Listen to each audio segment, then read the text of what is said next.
Bismillahirrahmanirrahim. Assalamu alaikum dear students. My name is Aisha Sadir. I am SS Physics at Divisional Public School and Inter College Sahiwal.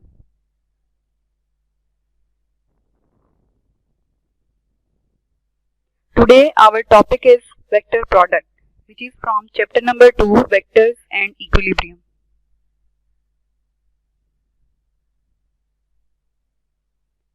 Before proceeding to our today's lecture, we will discuss some important vectors. Vector. A physical quantity which have both magnitude and direction is called vector. एक ऐसी physical quantity जिसकी magnitude और direction दोनों होती हैं उसे हम vector कहते हैं। जैसा कि आप डायग्राम में देख सकते हैं, एक लाइन सेगमेंट है विद एन एरो हेड। इस लाइन सेगमेंट की लेंथ को वेक्टर की मैग्नीट्यूड कहा जाता है और arrow head is showing the direction of vector.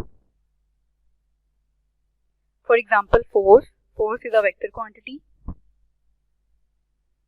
Next है यूनिट वेक्टर। यूनिट वेक्टर एक ऐसा वेक्टर होता है जिसकी मैग्नीट्यूड 1 होती है और उसकी डायरेक्शन गिवन वेक्टर के अलोंग होती है। फॉर एग्जाम्पल हमने एक वेक्टर लिया है जिसकी वैल्यू है 2.5 a cap. Here 2.5 is representing the magnitude value of the vector a and unit vector is representing the direction of vector a. Here magnitude of the unit vector a is 1.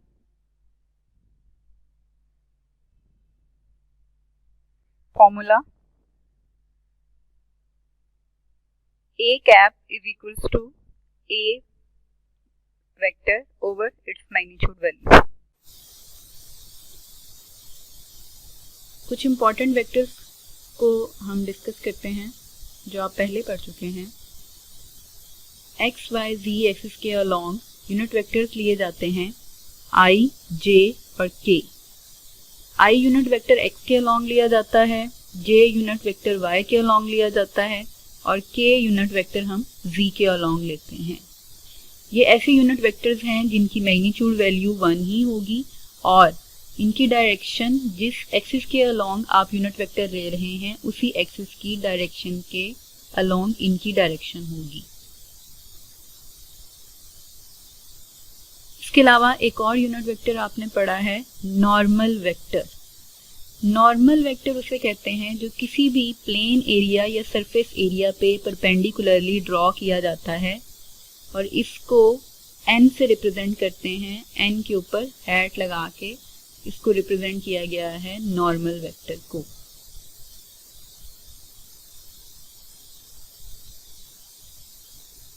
Products of vectors के बारे में आप पहले से पढ़ चुके हैं। दो तरह के प्रोडक्ट्स होते हैं वेक्टर्स के। पहला प्रोडक्ट जो है उसको हम स्केलर प्रोडक्ट कहते हैं, जो आप पहले पढ़ चुके हैं। इसके अंदर दो वेक्टर्स को जब मल्टीप्लाई किया जाता है तो उनका जो प्रोडक्ट आता है वो स्केलर क्वांटिटी की फॉर्म में आता है, जिसकी आपने एग्जांपल पढ़ी होगी वर्क। तो स्केलर प्रोडक्ट जो है इसको डॉट प्रोडक्ट भी कहते हैं क्योंकि इसमें दो वेक्टर्स के दरमियान डॉट जो है वो प्लेस किया जाता है। जबकि वेक्टर प्रोडक्ट को क्रॉस प्रोडक्ट भी कहा जाता है और वेक्टर प्रोडक्ट के बारे में हम आज पढ़ेंगे। वेक्टर और cross product. When the product of two vectors results into a vector quantity, then the product is known as vector product or cross product. जब दो वेक्टर्स का प्रोडक्ट एक वेक्टर क्वांटिटी आता है तो हम उस प्रोडक्ट को वेक्टर प्रोडक्ट या क्रॉस प्रोडक्ट कहते हैं। मैथमेटिकल फॉर्म क्या है इसकी? a vector cross b vector is equals to ab sin theta n unit vector. ये मैथमेटिकल फॉर्म है इसकी। इसके अंदर आप देख सकते हैं a भी वेक्टर है, b भी वेक्टर है और इसके दरमियान हमने क्रॉस जो है वो लगाया है, इसलिए इस वेक्टर प्रोडक्ट को हम क्रॉस प्रोडक्ट कहते हैं। और क्योंकि ये वेक्टर प्रोडक्ट हमें वेक्टर क्वांटिटी देगा तो यहाँ पे उसकी डायरेक्शन को रिप्रेजेंट करने के लिए n यूनिट वेक्टर लिखा गया है।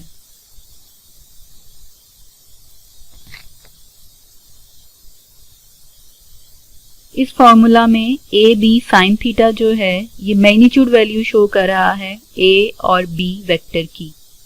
मतलब अगर आपके पास a की वैल्यू 2 है और b की वैल्यू 3 है तो a b is representing their product. 2 और 3 को मल्टीप्लाई करने से हमारे पास आता है 6, तो यहाँ पे आएगा हमारे पास 6। और theta is representing the angle between a and b। n unit vector हमें a क्रॉस b की डायरेक्शन देगा। जैसा कि आप फिगर में देख सकते हैं, दो वेक्टर्स हैं हमारे पास a और b। दोनों के दरमियान एंगल थीटा है और n यूनिट वेक्टर जो है वो a और b की प्लेन पे परपेंडिकुलरली ड्रॉ किया गया है। इसको नॉर्मल वेक्टर भी कहते हैं। ये क्यों परपेंडिकुलरली ड्रॉ किया गया है ये हमें a क्रॉस b की डायरेक्शन से पता चलेगा जब हम a क्रॉस b की डायरेक्शन निकालेंगे। तो क्योंकि a क्रॉस b की डायरेक्शन को n यूनिट वेक्टर रिप्रेजेंट कर रहा है तो इसलिए इसको इसके साथ ड्रॉ किया गया है। n unit vector is normal perpendicular to the plane containing the two vectors a and b। n unit vector जो है वो हम देख सकते हैं कि परपेंडिकुलर है a और b की प्लेन पे। ये a और b इस प्लेन पे हैं और n यूनिट वेक्टर एग्जैक्टली इसके परपेंडिकुलरली ड्रॉ किया गया है।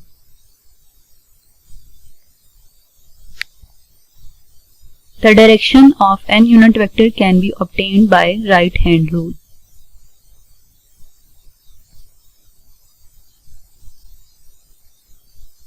राइट हैंड रूल को पढ़ने से पहले हम एक वीडियो क्लिप देखेंगे जिससे आपको राइट हैंड रूल अप्लाई करने के बारे में हेल्प होगी।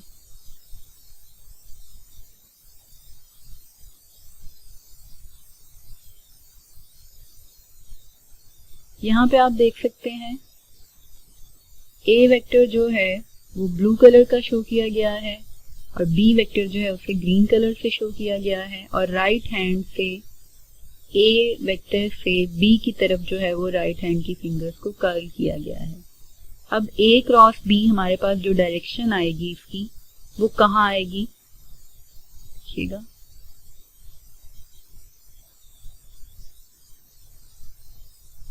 तो a और b दोनों पे a क्रॉस b की direction which is c is perpendicular. अब यहाँ पे देख सकते हैं a और b पे a क्रॉस b जो है वो परपेंडिकुलरली ड्रॉ किया गया है। कैसे? राइट हैंड रूल से आपने अपने राइट हैंड की फिंगर्स को कर्ल करना है और डायरेक्शन ऑफ रोटेशन क्या होगी फ्रॉम a टूवर्ड्स b और थंब को आपने इरेक्ट रखना है। Thumb will represents the direction of a cross b।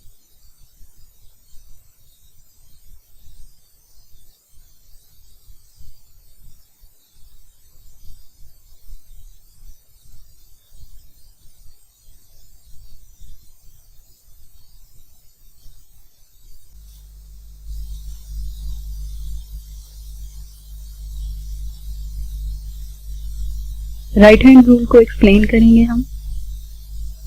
Curl the fingers of the right hand in the direction of rotation that is from the a vector to the b vector through the smallest possible angle theta while keeping the thumb erect.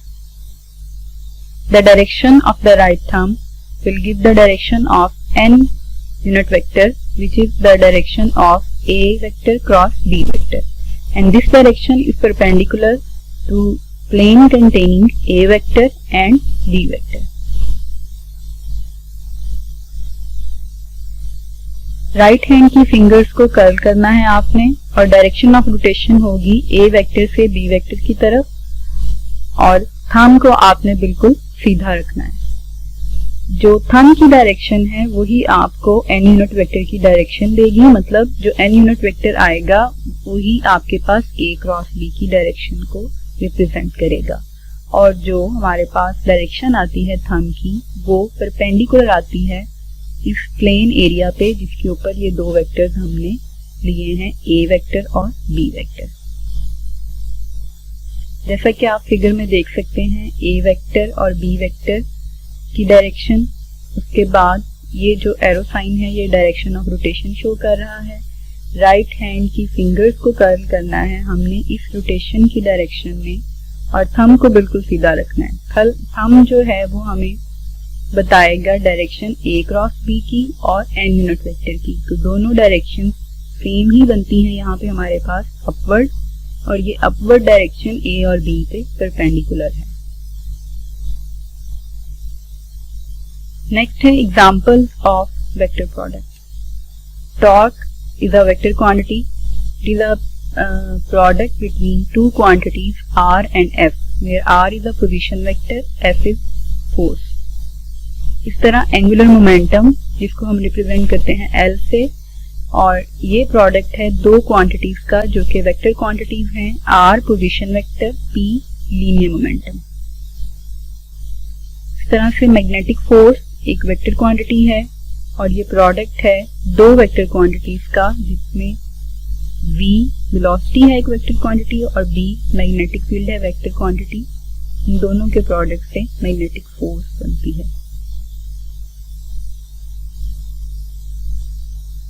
Next proceed करते हैं toward characteristics of vector और cross product. Vector product की कुछ characteristics हैं जिनमें से first characteristic है commutative property.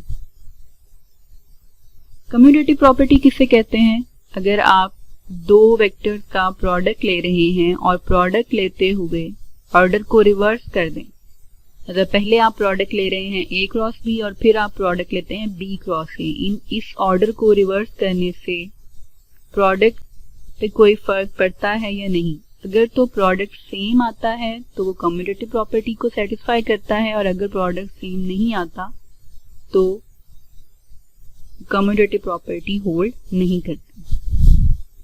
Scalar product में आपने पढ़ा होगा कम्यूटेटिव प्रॉपर्टी होल्ड करती है, a dot b is equal to b dot a आता है, लेकिन यहाँ पे क्रॉस प्रोडक्ट कम्यूटेटिव नहीं है।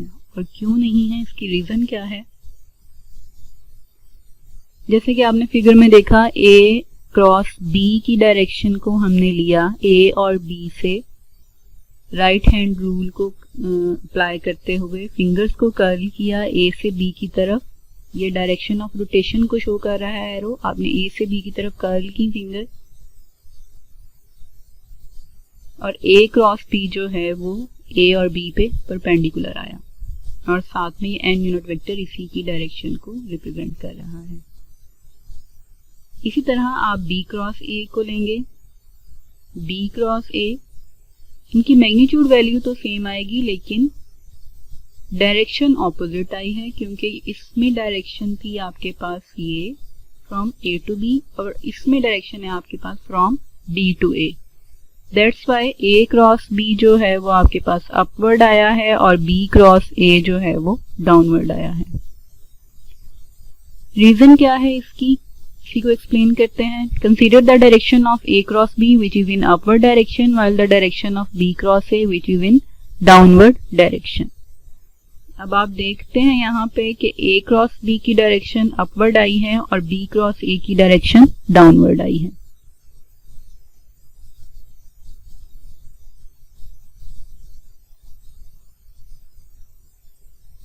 मजीद आप इसको इस फिगर से देख सकते हैं, a cross b thumb upward show किया गया है और b क्रॉस a थंब जो है वो डाउनवर्ड शो किया गया है। a cross b is equal to c। Let's suppose कि a क्रॉस b का जो रिजल्ट है वो c के इक्वल आ रहा है या c वेक्टर आ रहा है इसके ऊपर, जैसे हमने वीडियो में देखा।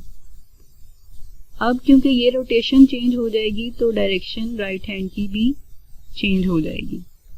अब यहाँ पे ये डायरेक्शन आई है ये c के ऑपोजिट है, या हम कह सकते हैं कि ये c का नेगेटिव वेक्टर है। नेगेटिव वेक्टर आपने पढ़ा है, जब आप किसी वेक्टर को नेगेटिव से मल्टीप्लाई करते हैं तो उसकी मैग्नीट्यूड तो वही रहती है लेकिन उसकी डायरेक्शन रिवर्स हो जाती है। इसलिए ये a cross b negative of b cross a के इक्वल है, मतलब अगर आप इसकी डायरेक्शन को रिवर्स करेंगे तो ये इसके इक्वल आ जाएगा।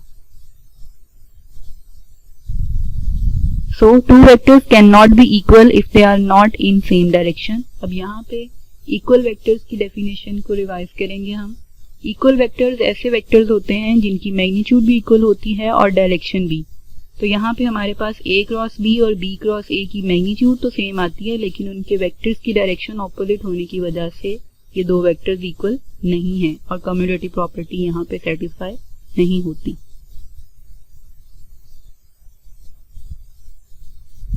हाँ, अगर हम b क्रॉस a की डायरेक्शन को माइनस से मल्टीप्लाई कर दें तो ये क्या हो जाएगा, इसके इक्वल आ जाएगा। इसलिए b क्रॉस a को माइनस के साथ लिख के इक्वल लिखा है।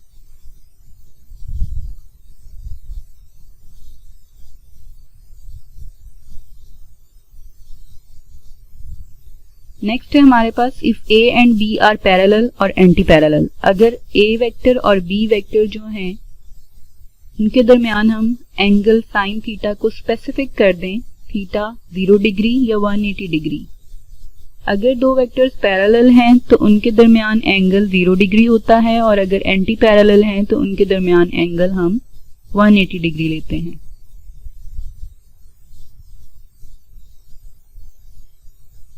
जैसा कि हमें पता है कि a क्रॉस b जो लेते हैं हम, उसमें a b sine of theta use होता है। तो साइन ऑफ 0 की भी वैल्यू लिखेंगे हम और साइन ऑफ 180 की भी वैल्यू लिखेंगे, और ये दोनों ही 0 के इक्वल होते हैं।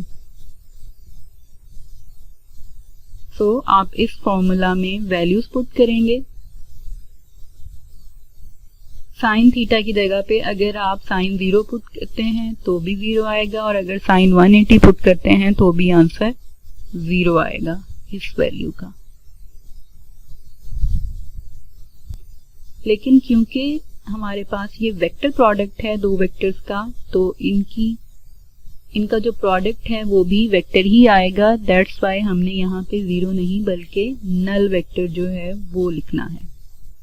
नल वेक्टर एक ऐसा वेक्टर होता है जिसकी डायरेक्शन आर्बिट्रेरी होती है और मैग्नीट्यूड 0 होती है। मतलब ये प्रोडक्ट आपके पास मैग्नीट्यूड वैल्यू 0 देगा, लेकिन इसकी डायरेक्शन होगी और वो किसी भी डायरेक्शन में हो सकती है, आर्बिट्रेरी डायरेक्शन। हेंस क्या प्रूव हुआ कि a क्रॉस b उन दो वेक्टर्स का जो पैरेलल या एंटी पैरेलल हो सकते हैं, नल वेक्टर उनका प्रोडक्ट देता है। Similarly in case of unit vectors के केस में क्या होता है, अगर यूनिट वेक्टर्स आपस में पैरेलल हैं या एंटी पैरेलल हैं तो उनका प्रोडक्ट वेक्टर प्रोडक्ट कैसे लेंगे हम। If the unit vectors are parallel, then their product will also be null vector.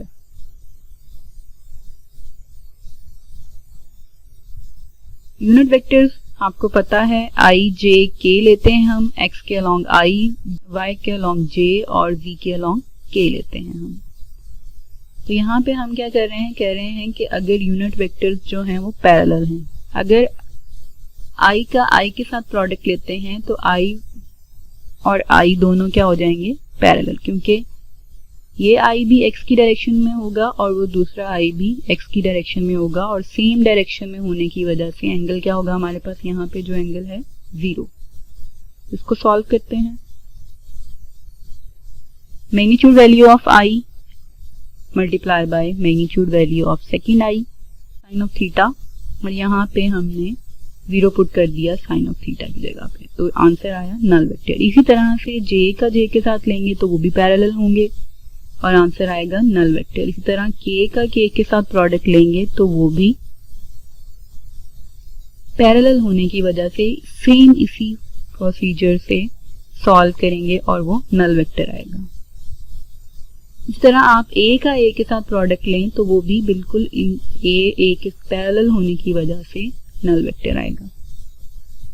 Self product of vector a is also a null vector. इसी तरह हमने देखा कि a का हमने a के साथ लिया, उसी वेक्टर को उसी वेक्टर के साथ मल्टीप्लाई करने से नल वेक्टर आता है। इसी तरह से यूनिट वेक्टर्स में भी ये भी सेल्फ प्रोडक्ट है, ये भी सेल्फ प्रोडक्ट है और ये भी सेल्फ प्रोडक्ट है। सेल्फ प्रोडक्ट भी नल वैल्यू देगा आपके पास, और अगर दो वेक्टर्स पैरेलल और एंटी पैरेलल हैं तो भी उनका जो प्रोडक्ट है वो नल वेक्टर आएगा। नेक्स्ट प्रॉपर्टी है property number 3। If A vector and B vector are perpendicular, अगर ए और बी जो हैं वो परपेंडिकुलर हैं एक दूसरे पे,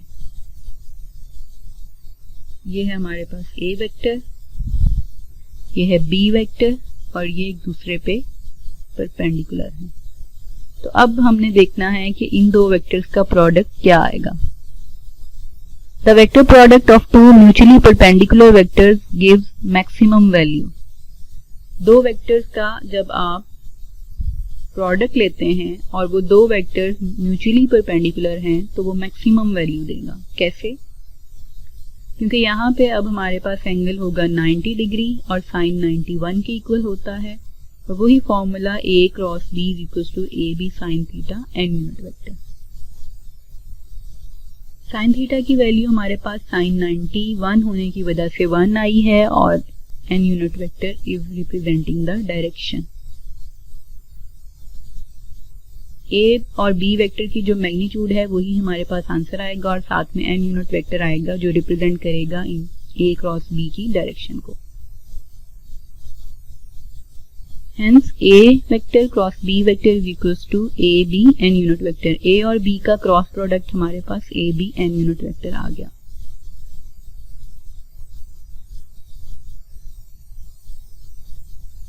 Similarly, in case of unit vectors, अब हम देखना चाहते हैं कि यूनिट वेक्टर्स के केस में अगर यूनिट वेक्टर्स एक दूसरे पे परपेंडिकुलर हैं तो उनका प्रोडक्ट क्या आएगा।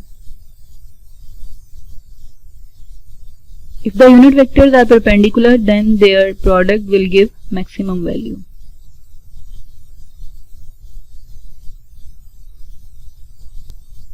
I, J के यूनिट वेक्टर्स हैं हमारे पास और हम देख सकते हैं कि I जो है वो J पे परपेंडिकुलर है और इसी तरह K भी परपेंडिकुलर है क्योंकि ये X, Y, Z के अलोंग होते हैं और X, Y, Z एक दूसरे पे म्यूचुअली परपेंडिकुलर होते हैं, तो ये तीनों यूनिट वेक्टर्स भी एक दूसरे के म्यूचुअली परपेंडिकुलर हैं। इट्स मीन दैट I और J का एंगल 90 है, J और K का एंगल 90 है, K और I का एंगल 90 है। तो अब इनके प्रोडक्ट्स क्या होंगे। I क्रॉस J आप लेते हैं तो I की मैग्नीट्यूड, J की मैग्नीट्यूड और साथ में एंगल आएगा 90। यहाँ पे हमारे पास मैग्नीट्यूड I की 1 आती है, J की भी 1 आती है और साइन 90 की वैल्यू भी 1 आती है, तो इसको मल्टीप्लाई करने से आंसर आएगा 1 और यहाँ पे n यूनिट वेक्टर की जगह हमारे पास k यूनिट वेक्टर आया क्योंकि यहाँ पे n यूनिट वेक्टर a और b की प्लेन पे परपेंडिकुलर है और a क्रॉस b की डायरेक्शन को रिप्रेजेंट कर रहा है, तो यहाँ पे भी k यूनिट वेक्टर I और j पे परपेंडिकुलर है जिस तरह यहाँ पे n यूनिट वेक्टर a और b पे परपेंडिकुलर है, जो कि हम स्टार्ट में भी देख चुके हैं बाय राइट हैंड रूल से।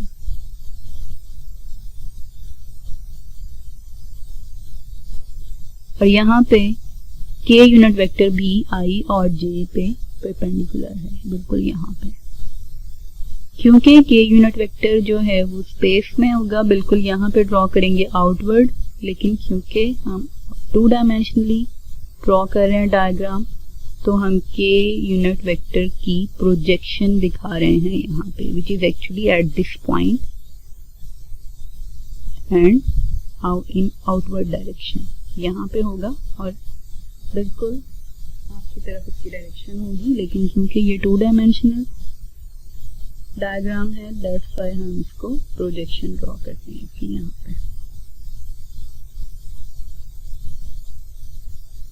इसी तरह आप J क्रॉस K लेंगे, जिस तरह I क्रॉस J K आया तो J क्रॉस K भी सेम प्रोसीजर से I आएगा और K क्रॉस I भी J आएगा। I और J पे K परपेंडिकुलर है, इसी तरह J और K पे I परपेंडिकुलर है और K और I पे J परपेंडिकुलर है। क्योंकि वेक्टर प्रोडक्ट का जो रिजल्ट आता है वो मैक्सिमम वैल्यू देता है और वो उस प्रोडक्ट की डायरेक्शन दोनों वेक्टर्स पे परपेंडिकुलर होती है, दैट्स व्हाई ये हमारे पास ये फॉर्मूला आता है।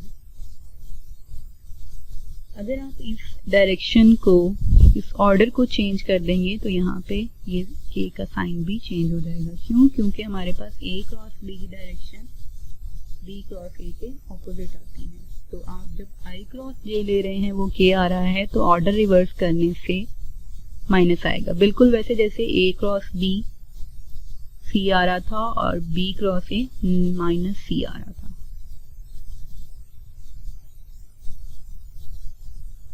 ये डायग्राम आपको हेल्प करेगी इन फॉर्मूलाज को मेमोराइज करने के लिए।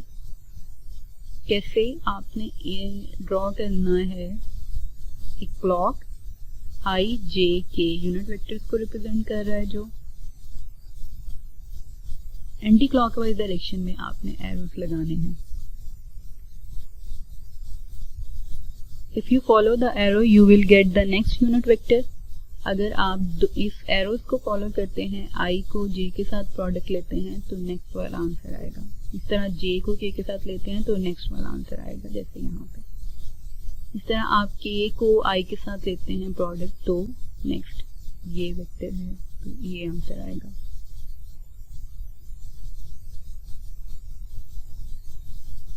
And if you will move against the arrow then take the negative of the unit vector। अगर आप इस एरो से अगेंस्ट मूव करेंगे तो फिर नेगेटिव आएगा। जैसे अगर आप j और i लेते हैं तो नेगेटिव k, आप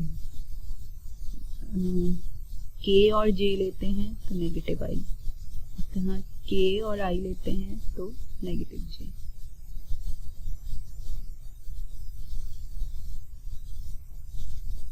तो ये तो थी हमारे पास प्रॉपर्टी नंबर 3 जिसके अंदर a और b वेक्टर्स परपेंडिकुलर हैं और परपेंडिकुलर होने की वजह से उनका प्रोडक्ट मैक्सिमम आ रहा है और उस प्रोडक्ट की डायरेक्शन उन दोनों वेक्टर्स के परपेंडिकुलर आती है। नेक्स्ट चलते हैं हमारी अगली प्रॉपर्टी की तरफ, property number 4। If a and b are in the form of rectangular components.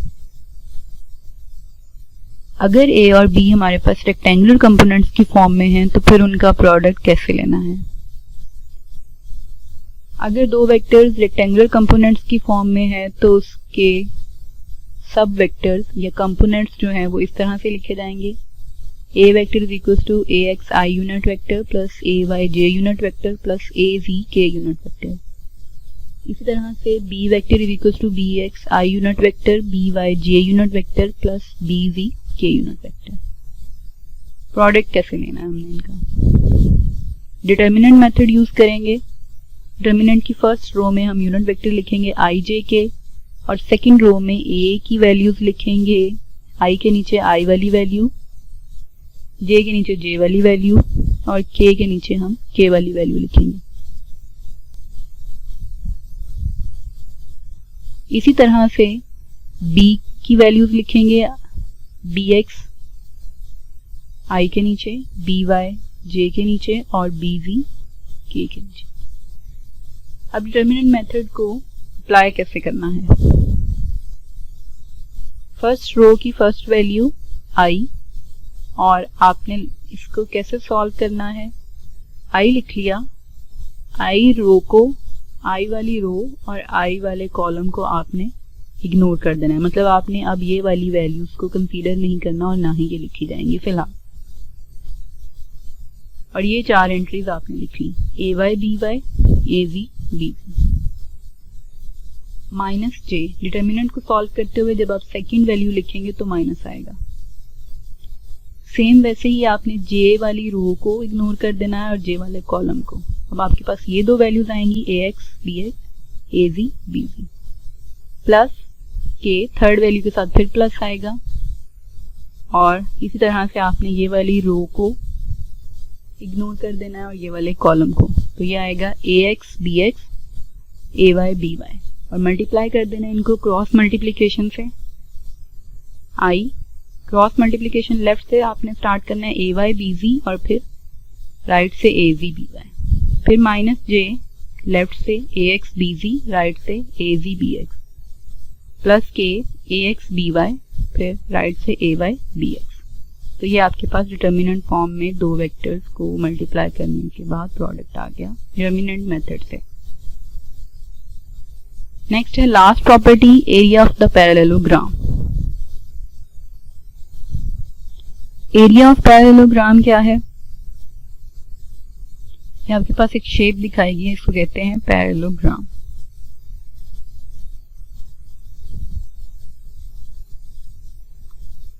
A cross B की आप मैग्नीट्यूड लेते हैं और वो जो मैग्नीट्यूड आती है वो इस शेप की या पैरेललोग्राम के एरिया की इक्वल आती है। कैसे? Consider two vectors A and B, the product of these two vector is given as, दो वेक्टर्स लिए आपने ए और बी और उनका प्रोडक्ट सेम उसी तरह से mathematical form of vector product.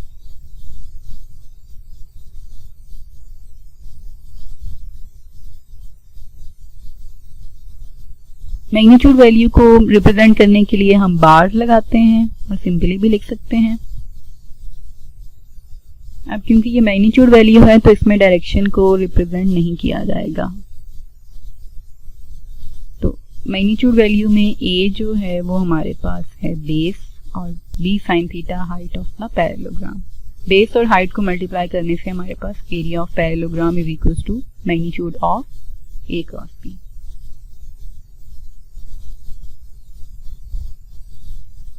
जी, अब हमारे पास हैं इस टॉपिक के कुछ की पॉइंट्स जो रिवाइज करेंगे हम। इन vector product, the product of two vectors give always vector quantity. Vector product में जब भी दो वेक्टर्स को आप लेंगे और मल्टीप्लाई करेंगे तो उनका प्रोडक्ट हमेशा वेक्टर क्वांटिटी ही आएगा। मतलब जो प्रोडक्ट आएगा उसकी कोई ना कोई डायरेक्शन लाजमी होगी और वो उस डायरेक्शन को आप राइट हैंड रूल से फाइंड करेंगे। टू वेक्टर्स आर पैरेलल और anti parallel, then their product will be equal to null vector. हमने देखा प्रॉपर्टी नंबर 3 में। प्रॉपर्टी नंबर 2 में वेक्टर्स को हमने मल्टीप्लाई किया पैरेलल और एंटी पैरेलल वेक्टर्स को तो उनका प्रोडक्ट नल वेक्टर आया। इसी तरह से दो वेक्टर्स को परपेंडिकुलर लिया और हमने उनको मल्टीप्लाई किया और उनका प्रोडक्ट मैक्सिमम वैल्यू दे रहा था। और डिटर्मिनेंट मेथड यूज किया हमने, दो वेक्टर्स को जब कंपोनेंट फॉर्म में दिया गया हमें तो हमने डिटर्मिनेंट मेथड से उसको फाइंड किया प्रोडक्ट को। Magnitude of the vector product is equal to the area of parallelogram. Last property थी जिसमें सिर्फ मैग्नीट्यूड को डिस्कस किया और वो एक शेप पैरेललोग्राम है उसके इक्वल आती है। आई होप आपको लेसन समझ आ गया होगा। Thank you students, stay blessed, Allah Hafiz.